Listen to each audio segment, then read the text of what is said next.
Hi, good day, everyone. This is Vic again with another Bitcoin in 30 Minutes podcast.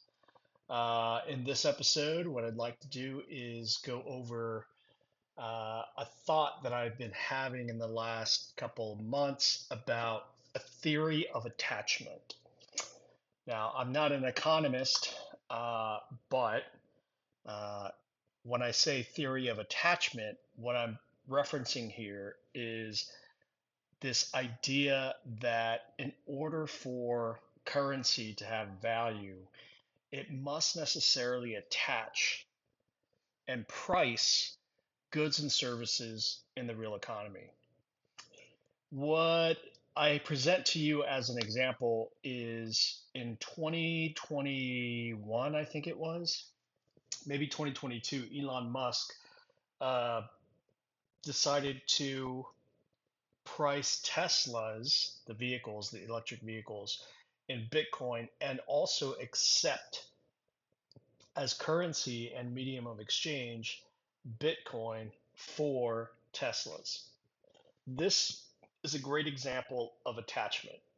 This idea that the Bitcoin is becoming a legal tender for the transaction of goods and services that are used on a daily basis in the real economy.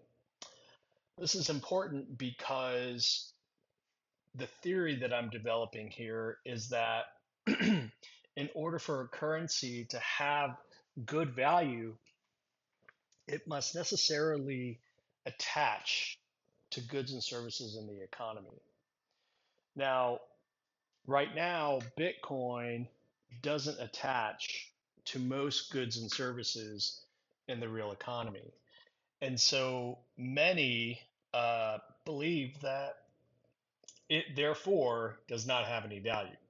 Now, obviously, you can go online and see that the Bitcoin price today in November of 2024 is about $77,000 after Trump's election. Uh, and there are many reasons for this. So the Bitcoin today, I think, is not reflecting the price of Bitcoin today in US dollars, is not reflecting the goods and services in the real economy. Rather, the Bitcoin price today solely reflects store value asset. So, in other words, Bitcoin, in when looking through the lens of a theory of attachment, it has in fact attached to the US dollar. It has in fact attached to um, people, companies, countries, institutions who are looking for a store of value in the future. That's really important because if it was not attaching to anything, then it would be worth pretty or priced in pretty much zero. So we see this going on right now as Bitcoin uh, starts to be adopted by companies, nation states, hedge funds, retirement funds. These entities offer a symbiotic relationship to Bitcoin. So they basically say, hey, Bitcoin's worth this amount of money. Bitcoin has inherent value. Bitcoin has this digital scarcity. And so what we see playing out in my theory, in my thesis here, is that Bitcoin is beginning to reflect in US dollar terms and also in other terms in the lira and also the Turkish dollar and also in the yen. It's store of value properties. And this is really important because this is the first phase, and I think it is a phase, towards the destination. The destination is that Bitcoin and its satoshis, and just refresh, there are 100 million Satoshis in each Bitcoin. So you have 100 million Satoshis in each Bitcoin.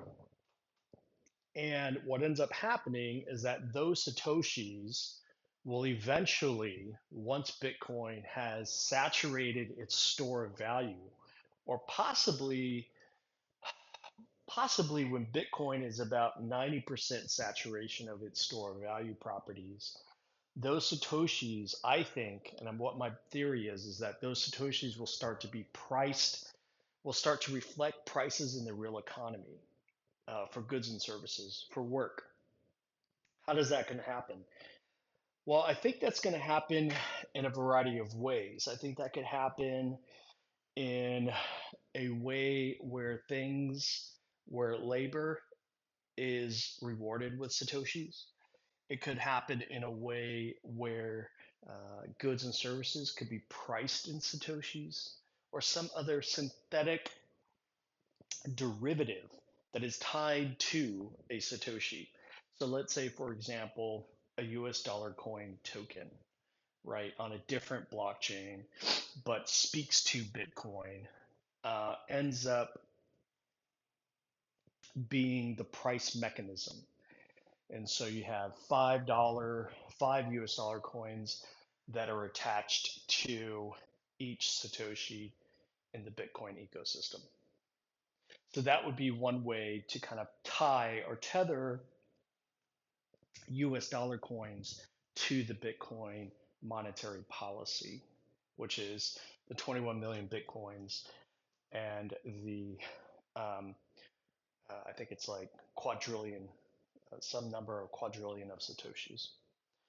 This is really interesting to see playing out. The theory of attachment is that in order for Bitcoin to fully achieve its maximum US dollar parity, what needs to happen is that it needs to necessarily accompany the US dollar or be a companion to the US dollar in terms of its utility and its usefulness in the real world economy on a day to day basis. Up until then, the price of Bitcoin is just reflecting its store value properties. So a lot of folks will argue that Bitcoin is going to replace gold, and I think it is in a lot of ways. And they also argue that Bitcoin is going to be used as treasury reserve assets for companies, which it is.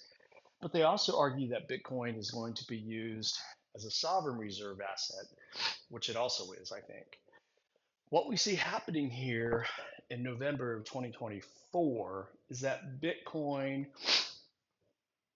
and its monetary property of 21 million cap and decentralized nature and uncorruptible blockchain database, the accounting ledger that anyone can go see at any time online, is starting to serve as a overflow reservoir in a lot of ways. So where housing has pretty much capped out. I mean, homes are just so expensive right now. Where art and paintings and rare forms of jewelry and art have pretty much capped out. They're so expensive right now. You know, there's so much cash rummaging around in the economy, all in the wrong places, in my opinion. Well, all in places where there's already high concentrations of cash. So this is the rich getting richer, so to speak. Or cash in um, certain types of special funds, like real estate investment trusts, right? Like REITs, where the cash is just kind of sitting there and hoping to have some income, right? Or cash in, let's say, where else? Um, Apple, big companies that are just sitting on just like hordes and hordes of cash, right? The concern that I have, well, it's not really a concern, the observation that I see happening right now is Bitcoin is serving as an overflow reservoir of all the excess cash. It is doing so in a way that presents to the world, both in the physical world as well as the digital world, a finite, strict monetary policy that is so rigid and finite that it is basically incomprehensible to our existing understanding of money. So, what I think is going to happen here is that we will continue to see Bitcoin price in US dollars and also other nation state currencies grow excessively. Not even just like, um, not even like, a couple $1,000s a day, but I'm referencing like a couple of $50,000 a day, 50, 100, 110, 150. We'll start to see big candles or big price increases into Bitcoin because the understanding by corporate entities, by nation states, by retirement funds, by endowments will begin to percolate through the minds and through the legal structures as well of the legacy system, uh, as far as what the new system offers. The newer digital uh, money ecosystem offers, it's not exclusive, but it offers a sound money principle of 21 million cap with indestructible decentralized monetary properties in the digital domain.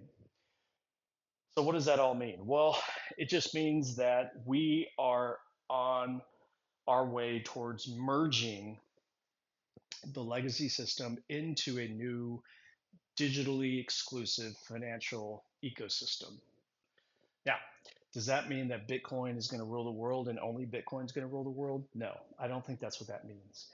I think what it means is that Bitcoin will be part of the larger ecosystem of money that circulates throughout the world. I also think that central banks, as well as nation states, as well as even certain states in the United States, for example, Texas or Florida, could very well have and issue their own digital tokens.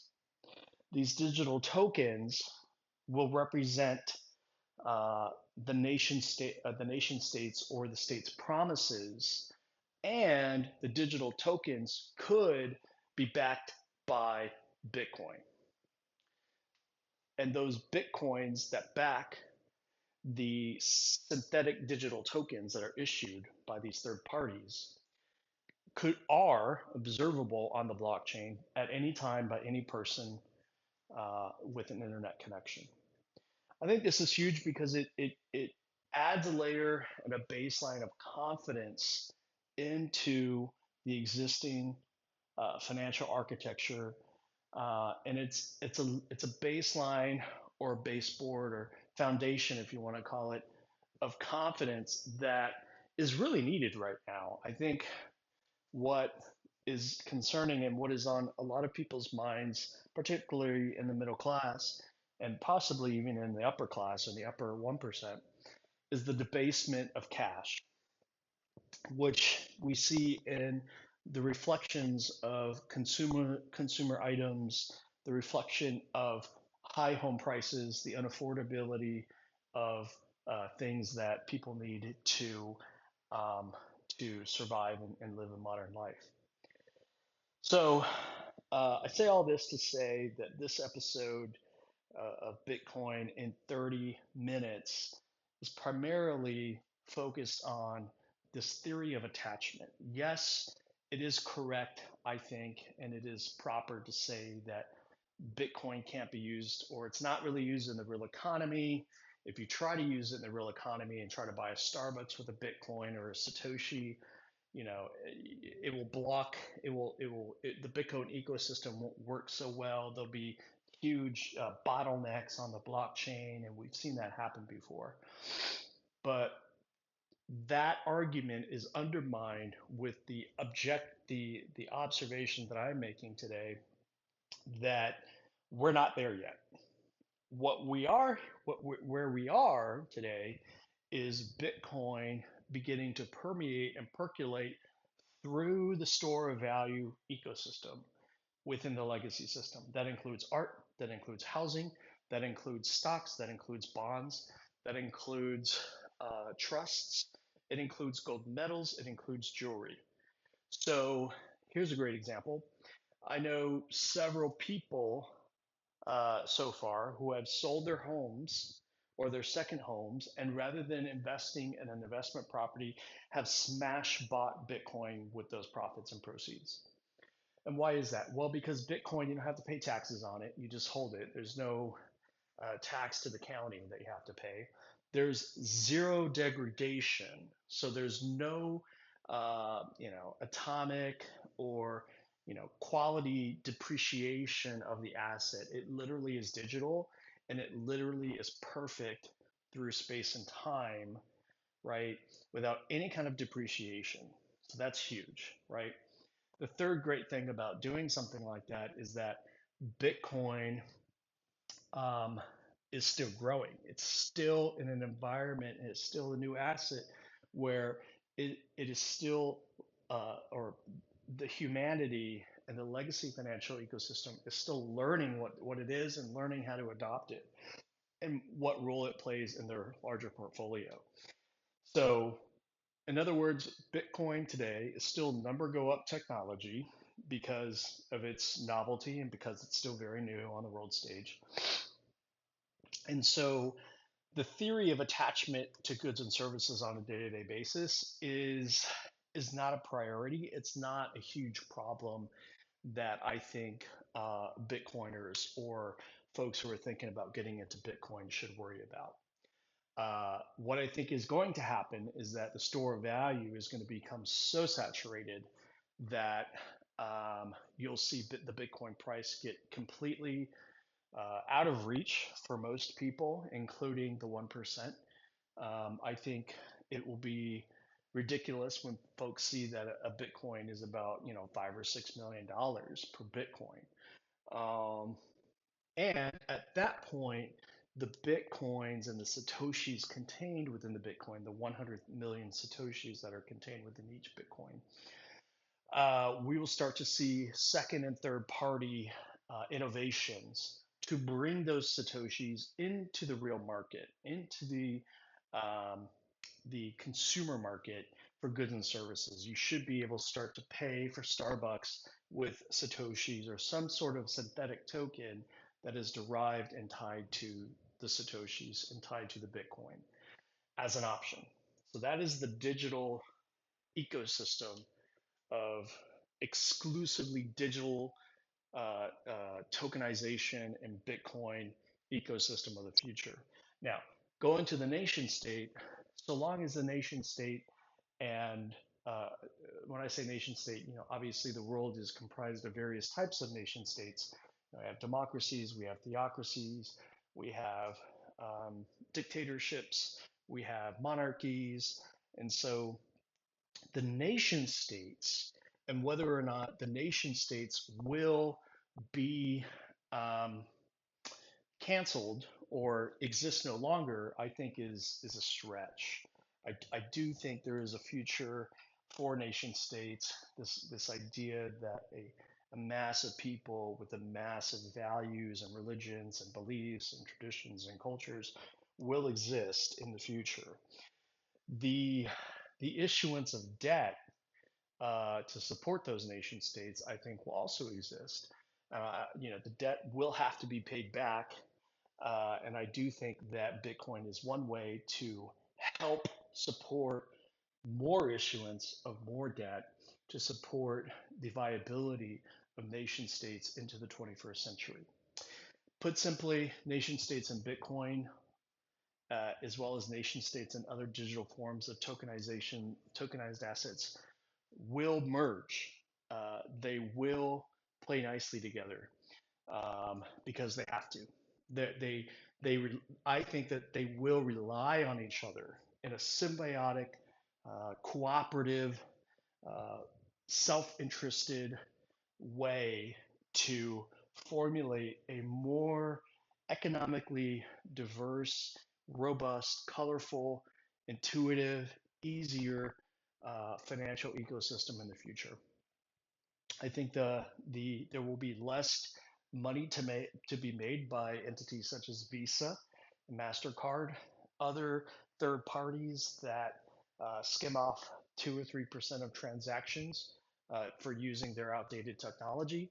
I think either those companies will have to issue their own tokens that are tied to Bitcoin and the U.S. dollar coin or whatever, or they're going to go out of business. So the the third thing I think I want to address is that Bitcoin will, in my opinion, have an attachment to digital actions. So this is the Internet of Things. This is AI agents. This is activities and transactions and events that take place exclusively within the digital domain with no tie or relationship to our physical world. They're exclusively VR, they're exclusively AI. The monetization of those events and actions will take place and can only take place through uh, fourth generation blockchains, fast blockchains that can process like 100,000 transactions a second, and do it in a way that is verifiable, where it can be authenticated and proven as true. So I think that is going to happen. The theory of attachment that I'm working on, and I'm still working on it, it is kind of in its infancy, but it just goes over this idea that it it it it, it argues that um, that that money, quote unquote, money and assets can certainly have value, even though they don't attach to goods and services in the real economy. You know, art has value, gold has value, watches have value. They have a monetary price that's attached to them. One last idea that I want to throw out there, it doesn't have to do with theory of attachment, has more to do with a concept of understanding and appreciating that Bitcoin is its own economic ecosystem today. Okay. So I got a text from a buddy of mine, and he mentioned that he didn't really care to buy Bitcoin because he could only afford to buy like $360 worth of Bitcoin. And so that's like 0.004 Bitcoin, right? And so I said to him in the text message, I said, hey, would you rather own $365 of $36.5 trillion of sovereign US bonds in cash, right? In other words, you're going to have an infinitesimally small percentage of this whole pie, plus the bonds that have to be paid back in your cash are accruing interest every single month and every single day, right?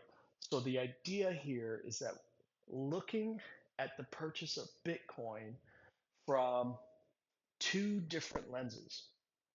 On lens A, you have the Bitcoin ecosystem. You have 0.004 Bitcoin out of 21 million Bitcoin, right?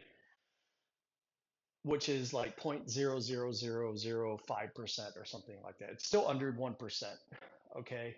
Or you have $375 of the larger whole that has existed for quite some time now and is pretty much totally saturated, which is, $35.6 trillion of sovereign bonds and debt with interest on top. So the point is that when you're looking at taking a piece of the financial future of the world, right? Do you want to have a larger piece of a smaller pie, which is the Bitcoin ecosystem, right? Or would you rather have a very speck of a piece of a much larger pie? So everyone wants a bigger piece of the pie, is what I'm trying to say, what I'm trying to explain with this analogy here. You want to use the time value of your money and of your energy and of your efforts to get a bigger piece of the pie. Get a bigger piece of the pie. The only way to do that is today is through Bitcoin. So let's say, for example, I had 5 Bitcoins, right? I'd have 5 out of 21 million Bitcoins, right?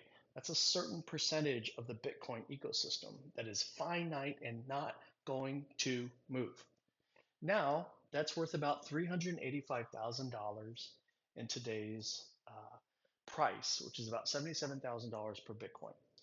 So $385,000 of $38.3 trillion in debt, interest, and cash. The percentage of your ratio of ownership in Bitcoin is like 23 times larger piece of the pie, right? So you want to be and you want to exert your influence and efforts and capital and time into the ecosystem where you get a bigger piece of the pie. That is a groundbreaking way to understand what Bitcoin is today. We haven't even gone into what Bitcoin could be in the future if it becomes into the goods and service economy. Right now, we're just totally talking about store of value. So owning a piece of the Bitcoin ecosystem, whether it's 1 Bitcoin or 5 Bitcoins, or whether it's 0.004 Bitcoins worth only $385 today. At the end of the day, you're owning a larger piece of the pie. I think it's really ironic that I mentioned this analogy and this thought experiment in November of 2024, which is in America we have the last Thursday of November, Thanksgiving, right? So I would encourage folks to use that rainy day money, the money that you could be using to save for a future expense, put it into an ecosystem where you're going to have a bigger piece of the pie.